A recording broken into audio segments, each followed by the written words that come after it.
아버지, 요양원에 한번 들어가 보시는 게 어떨까요? 그 말을 아들이 꺼냈을 때 정확히 한 달 전이었습니다. 그 순간 제 가슴이 철렁 내려앉았습니다. 요양원이라는 단어는 저에게 마치 인생의 종착역을 알리는 선고처럼 들렸습니다. 그런데 지금 이 순간 저는 한 달에 50만 원 남짓한 돈으로도 충분히, 그것도 아주 만족스럽게 살아가고 있습니다. 요양원도 없고 상주 간병인도 없습니다. 어떻게 그게 가능했는지 지금부터 차근차근 말씀드리겠습니다. 올해로 75이 되었고 평생을 오직 일만 하며 살아온 사람입니다. 대기업에서 40년을 근무했고 전무이사 자리까지 올랐을 때 이제 인생은 다 정리됐다고 생각했습니다. 모든 것이 계획대로 흘러가는 듯했습니다. 그런데 7년 전 사랑하는 아내가 떠난 그날부터 제 세상이 통째로 무너져 내렸습니다. 집이 갑자기 너무 조용해졌고 병원 한 번 가는 일도 거대한 산처럼 느껴졌습니다. 아침에 눈을 뜰 때마다 똑같은 질문이 머릿속을 맴돌았습니다. 이제 나는 어디에 있어야 하는 걸까? 여기 계신 여러분 중에도 지금 고개를 끄덕이시는 분이 있으리라 믿습니다. 혹시 여러분도 똑같은 질문을 스스로에게 던지고 계시지 않나요? 은퇴 후 주변에서는 모두들 한마디씩 합니다. 자식 집으로 들어가세요. 간병인을 쓰세요. 요양시설을 알아보세요. 그런데 아무도 솔직하게 말해주지 않는 게 있습니다. 그 세 가지 선택지가 정작 나에게는 하나도 맞지 않을 수 있다는 사실입니다. 이야기를 더 이어가기 전에 한 가지만 부탁드릴게요. 이 채널은 나이듦을 바라보는 시선을 바꾸는 이야기를 전합니다. 조금이라도 공감이 되신다면 좋아요와 구독으로 함께 해주세요. 오늘 이야기가 여러분의 생각을 완전히 뒤바꿔 놓을 수도 있습니다. 이제 제가 왜 흔히 말하는 그 세 가지 길을 모두 직접 걸어보고도 결국 아무것도 선택하지 않게 되었는지 말씀드리겠습니다. 아내가 떠난 뒤 처음 몇 달은 혼자 살아봤습니다. 처음엔 괜찮았습니다. 밥도 해먹고 운전도 하고 일상은 스스로 해낼 수 있었습니다. 그런데 시간이 지나면서 몸이 서서히 변하기 시작했습니다. 어깨는 늘 뻐근했고 계단을 내려갈 때마다 다리에 힘이 풀리는 느낌이 들었습니다. 병뚜껑 여는 것도 힘들어졌고 장을 보고 오면 숨이 차서 한참을 쉬어야 했습니다. 그러던 어느 날 저녁, 욕실에서 미끄러졌습니다. 큰 부상은 아니었지만 그날 밤 잠이 오지 않았습니다. 만약 더 크게 다치면 어쩌지 하는 생각이 머리를 떠나지 않았습니다. 그래서 아들 민수에게 전화를 걸었습니다. 잠시 너희 집에서 같이 지내면 어떨까? 아들은 망설임 없이 대답했습니다. 아버지, 왜 이제야 말씀하세요? 당연히 오셔야죠. 며느리는 따뜻하게 맞아주었고 손주들은 문 앞에서 저를 꼭 안아주었습니다. 첫 주만큼은 정말 행복했습니다. 함께 밥을 먹고 거실에 웃음소리가 가득했고 마음속으로 이제야 제 자리를 찾았다고 생각했습니다. 하지만 곧 현실이 드러났습니다. 아들과 며느리는 늦게까지 일하고 아이들은 학교와 학원으로 바빴습니다. 두 번째 주부터 저는 하루 종일 집에 혼자 남겨져 있었습니다. 혼자 사는 것과 다를 바 없었지만 이번엔 남의 집이라는 게 달랐습니다. 작은 말들이 쌓이기 시작했습니다. 아버지, 혈압 때문에 소금은 조금만 넣어주세요. 텔레비전 소리 좀 줄여주실 수 있으세요? 아이들이 공부해야 해서요. 그들이 일부러 상처 주려는 건 아니라는 거 저는 잘 알고 있었습니다. 하지만 그 말 하나하나가 제게는 당신은 여기 손님일 뿐이다. 오래 있을 자리는 아니다라는 신호처럼 들렸습니다. 어느 밤 며느리가 전화하는 소리를 우연히 들었습니다. 옳은 일인 건 알지만 솔직히 너무 힘들어요. 장 보러 가는 것도 신경 쓰이고 같이 나가면 아버지가 점점 말수가 줄어요. 소외감을 느끼시는 게 보여요. 그 말은 제 가슴을 무겁게 짓눌렀습니다. 그때 깨달았습니다. 가족과 함께 산다고 외로움이 사라지는 게 아니라는 것을. 오히려 사람들 속에 있으면서도 보이지 않는 존재가 될 때 외로움은 더 깊어진다는 사실을. 한 시청자분이 남긴 댓글이 떠올랐습니다. 자식과 사는 게 좋아 보일 수는 있지만 누구나 자기만의 공간은 필요하다. 가능한 독립적으로 사는 게 낫다. 그 말이 딱 맞았습니다. 석 달 만에 저는 민수에게 말했습니다. 집으로 돌아가겠다. 위험하다고 걱정했지만 저는 고집을 꺾지 않았습니다. 제 공간이 필요했고 더 이상 누군가의 짐이 되고 싶지 않았기 때문입니다. 집으로 돌아오니 마음 한편이 후련했습니다. 하지만 동시에 냉정한 현실이 어깨를 눌렀습니다. 이제 정말 혼자서는 안 되는 몸이 되었다는 걸 매일 실감했습니다. 냄비 들 때 손목이 시리고 물건을 자주 떨어뜨리고 청소 한 번 하면 숨이 차고 무엇보다 계단을 오르내려릴 때마다 내가 이렇게 늙었구나 하는 게 뼈저리게 느껴졌습니다. 어느 오후 전구를 갈다가 손이 떨려 전구를 떨어뜨렸고 급히 벽을 잡으며 간신히 넘어지지 않았습니다. 심장이 쿵쾅거렸고 문득 생각했습니다. 이렇게 다치는 게 노인 요양원의 시작이겠구나. 그래서 결국 간병인을 알아보기로 했습니다. 전일제는 부담스러워 주 5일 하루 3시간 정도 도와주는 파트타임을 찾았습니다. 첫 번째 오신 분은 50대 중반 마리아 씨였습니다. 따뜻한 인상이었지만 처음엔 낯설기만 했습니다. 남이 내 부엌을 열고 드나드는 모습, 내 생활에 타인이 들어오는 게 불편했습니다. 몇 주 지나니 적응이 되더군요. 청소는 빠르고 꼼꼼했고 간단한 밥도 해주고 장도 대신 봐주었습니다. 가끔 대화도 나누며 이대로도 괜찮겠다 싶었습니다. 그런데 진짜 문제는 그 다음부터였습니다. 고작 파트타임인데 한 달 비용이 거의 400만 원에 가까웠습니다. 제 국민연금은 220만 원 수준이었고 적금은 빠르게 줄어들었습니다. 게다가 생활 방식에서도 작은 충돌이 생겼습니다. 저는 아침 먹고 바로 부엌 정리를 하고 싶은데 마리아 씨는 나중에 하겠다고 미루었죠. 그런 사소한 차이가 쌓이다 보니 내 집에서 왜 내가 남한테 맞춰야 하나 하는 생각이 들었습니다. 그러던 중 마리아 씨에게 급한 가족 일이 생겨 그만두었고 또 새로운 사람, 또 다른 습관, 또 다른 성격을 맞춰야 했습니다. 세 번째 사람은 한 달도 안 돼 떠났고 네 번째는 2주 만에 그만두었습니다. 새 사람이 올 때마다 내 생활을 다시 설명하고 다시 적응해야 했습니다. 점점 지쳐갔습니다. 그때 예전에 본 댓글이 떠올랐습니다. 건강이 전부예요. 건강하면 혼자 살아도 남과 살아도 상관없습니다. 몸이 무너질 때 자유도 같이 무너집니다. 맞는 말이었습니다. 아직 나는 그 정도는 아니라고 스스로를 위안했지만 이미 매달 400만 원을 쓰면서 이런 불편을 감수하고 있었습니다. 결국 간병인을 모두 해지했습니다. 이제 정말 선택지가 바닥난 것 같았습니다. 그때 아들 준수가 근처에 괜찮은 요양시설이 있다며 권했습니다. 한 달 300만 원 정도면 깨끗한 방, 유료진, 식사가 모두 포함된다고요. 아버지, 일단 한 달만 살아보세요. 결정은 그 다음에 해도 되잖아요. 저도 더 이상 혼자 고민하고 판단하는 게 지쳐서 결국 들어갔습니다. 입소 첫날, 기분이 참 묘했습니다. 병원에 입원하는 것 같았는데 아픈 것도 아니고 치료받을 것도 없어 더 어색했습니다. 방은 작지만 깔끔했습니다. 그러나 집 같지는 않았습니다. 처음 며칠은 그럭저럭 괜찮았습니다. 같이 사는 어르신들과 인사도 하고 화투도 치고 옛날 이야기를 나눴습니다. 식사도 무난했습니다.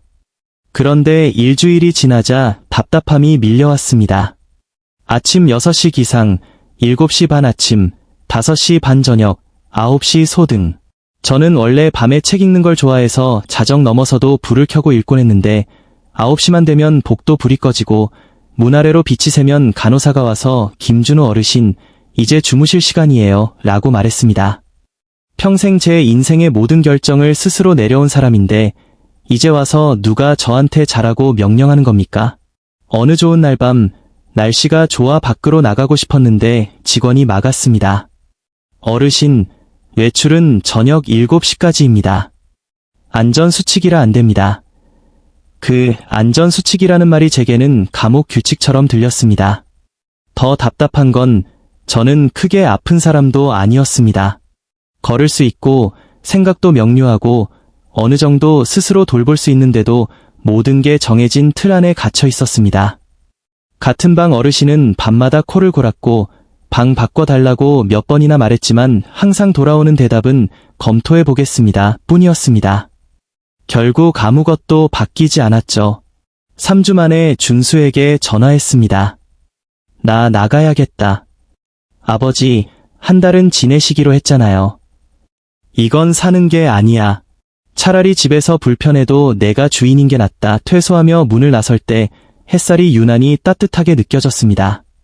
바람이 맑게 불어왔고 온몸으로 자유를 되찾은 기분이었습니다. 집으로 돌아오니 마음은 한결 가벼웠지만 동시에 깊은 막막함이 밀려왔습니다. 할 수 있는 건 다 해봤습니다. 자식집, 간병인, 요양원까지. 그런데 어느 것도 저에게 맞지 않았습니다. 며칠은 아무것도 하지 않고 베란다에 앉아 동네 사람들 오가는 모습을 바라만 보며 시간을 보냈습니다. 창밖엔 여전히 삶이 분주했지만 이상하게 제 삶과는 동떨어져 보였습니다. 살아는 있는 듯하면서도 구경꾼이 된 기분이었습니다. 그러던 어느 오후 동네 공원을 걷다가 초등학교 앞을 지나쳤습니다. 오후 3시쯤이었을까요? 학교종이 울리자 아이들이 우르르 쏟아져 나왔고 부모들이 분주히 데리러 오고 있었습니다. 그때 낯익은 얼굴이 보였습니다. 같은 아파트에 사는 젊은 엄마, 사라 씨였습니다. 항상 바빠 보이고 숨 돌릴 틈 없는 사람이었죠. 그날도 전화기를 붙잡고 공원을 오가며 통화 중이었습니다. 마이크 또 잘못했대. 부장님이 지난주에도 뭐라 했잖아. 전화를 끊는 그녀의 얼굴은 지쳐 있었고 금방이라도 눈물이 쏟아질 것 같았습니다. 저는 그녀 사정을 조금 알고 있었습니다. 남편은 장기 출장 중이라 대부분 혼자 6살 딸을 키우고 있다는 걸 별 생각 없이 다가가 말했습니다. 사라 씨, 혹시 딸 데리러 오기 어려우면 제가 대신 해드릴까요? 그녀는 깜짝 놀란 눈으로 저를 바라보더군요. 어머, 그런 부탁을 어떻게? 부탁이 아니라 제가 먼저 제안하는 겁니다. 저는 매일 이 시간에 공원 산책을 하거든요. 정말 괜찮으냐고 몇 번이나 확인한 끝에 아이 이름이 지수, 초등 1학년이라는 걸 듣고 그럼 내일 3시에 여기서 뵙죠 하고 약속했습니다. 그렇게 모든 게 시작되었습니다. 다음 날 지수를 데리러 가서 집까지 함께 걸었습니다. 아이는 학교에서 있었던 일, 선생님, 친구 이야기를 쉴 새 없이 해주었고 저는 오랜만에 마음이 따뜻해졌습니다. 5시쯤 사라 씨가 퇴근해서 오더니 반찬 가득 담긴 접시를 들고 왔습니다. 조금 더 했어요. 드셔보세요. 사양했지만 그녀는 웃으며 말했습니다. 어르신이 저를 도와주시는데 저도 이렇게라도 보답하고 싶어요. 그 후로 우리의 일상이 작은 루틴이 되었습니다. 저는 매일 지수를 데려왔고 사라는 매번 음식을 나눠주었습니다. 그건 단순한 교환이 아니었습니다. 사라 남편은 우리 집 수도꼭지를 고쳐주었고 사라는 제가 어려워하던 인터넷 납부를 도와주었으며 지수는 저와 손잡고 걷는 그림을 그려 제 방문에 붙여주었습니다. 어느 날 저녁 사라 씨가 조용히 말했습니다. 어르신 덕분에 우리 가족이 정말 많이 달라졌어요. 솔직히 전엔 버티는 것도 힘들었거든요. 저는 미소 지으며 답했습니다. 나도 너희 덕분에 많이 달라졌어. 오랫동안 잊고 있었던 감정을 되찾았거든. 누군가에게 필요하다는 느낌. 그게 얼마나 소중한지 그게 핵심이었습니다. 제가 원했던 건 누군가에게 의지하는 삶이 아니라 아직 내가 세상에 필요한 사람이라는 느낌, 내가 누군가에게 무언가를 줄 수 있다는 감각이었습니다. 예전에 어떤 분이 댓글로 남긴 말이 생각납니다. 가족과 사느냐 혼자 사느냐가 중요한 게 아닙니다. 정말 중요한 건 건강을 유지하면서 서로 돕는 관계 속에 사는 겁니다. 그분은 제가 직접 겪고 나서야 깨닫게 된 진실을 이미 알고 계셨던 겁니다. 물론 제 방식이 모두에게 정답이라고 말할 수는 없습니다. 사람마다 형편과 건강 상태가 다르니까요. 누군가에게는 자녀와 함께 사는 게 진짜 잘 맞을 수도 있습니다. 하지만 제가 확실히 깨달은 몇 가지는 말씀드리고 싶습니다. 첫째, 완전한 독립과 완전한 의존 사이에는 반드시 중간 지점이 있습니다. 도움을 받는다고 주도권을 모두 넘길 필요는 없고, 기여한다고 자신을 다 태울 필요도 없습니다. 둘째, 공동체는 돈보다 훨씬 소중합니다. 저는 한 달 400만 원을 쓰면서도 외로웠지만 지금은 50만 원 남짓으로 살면서 수년 만에 가장 따뜻한 연결을 느끼고 있습니다. 돈은 서비스를 살 수 있어도 진심 어린 관계는 살 수 없기 때문입니다. 셋째, 나이 들었다고 세상에 줄 수 있는 게 사라지는 게 아닙니다. 저는 이제 빠르지도 강하지도 않지만 시간이 있고 경험이 있습니다. 6살 아이 손을 잡아줄 수도 있고 누군가 힘들 때 조용히 들어줄 수도 있습니다. 나이는 우리 가치를 없애지 않습니다. 다만 주는 방식만 바꿀 뿐입니다. 넷째, 늙는다는 건 인생의 끝이 아니라 인생이 달라지는 시작입니다. 이웃을 도우며 저는 깨달았습니다. 내 삶은 끝난 게 아니라 단지 예전과 다른 모습으로 이어지고 있다는 것을. 지금 저는 제 삶의 주도권을 제가 쥐고 있습니다.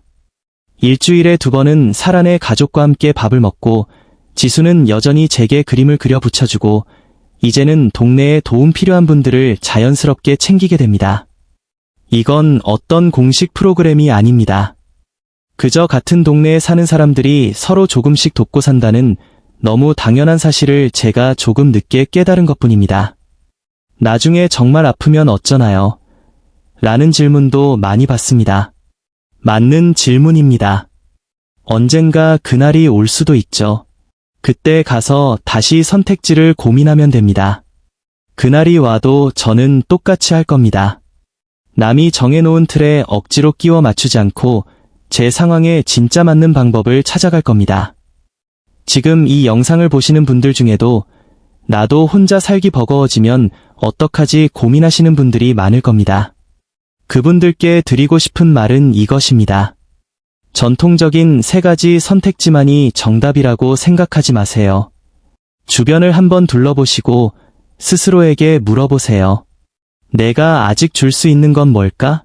누군가에게 필요한 무언가가 남아있을까? 아이들과 잘 지내는 재능일 수도, 숫자에 밝은 재능일 수도, 그저 누군가의 이야기를 조용히 들어줄 수 있는 따뜻함일 수도 있습니다. 예전에 한 분이 남긴 댓글처럼 무엇보다 건강이 중요하다. 건강해야 나머지가 가능하다는 말은 정말 맞습니다. 하지만 건강만 있으면 충분한가? 아닙니다. 그 위에 관계를 쌓아야 합니다. 미래의 도움을 대비하기 위해서가 아니라 지금 이 순간이 더 풍요로워지기 위해서입니다. 연결된 삶, 함께하는 삶 자체가 우리를 살게 합니다. 저는 올해 75입니다. 혼자 살지만 외롭지 않습니다. 그리고 언젠가 감당 안 될 날을 두려워하며 기다리지도 않습니다. 저는 지금 이 순간을 제 방식으로, 제 속도로 살아가고 있습니다. 오늘 제 이야기가 조금이라도 마음에 와닿았다면 좋아요와 구독 부탁드리겠습니다. 댓글로 여러분의 이야기도 꼭 들려주세요.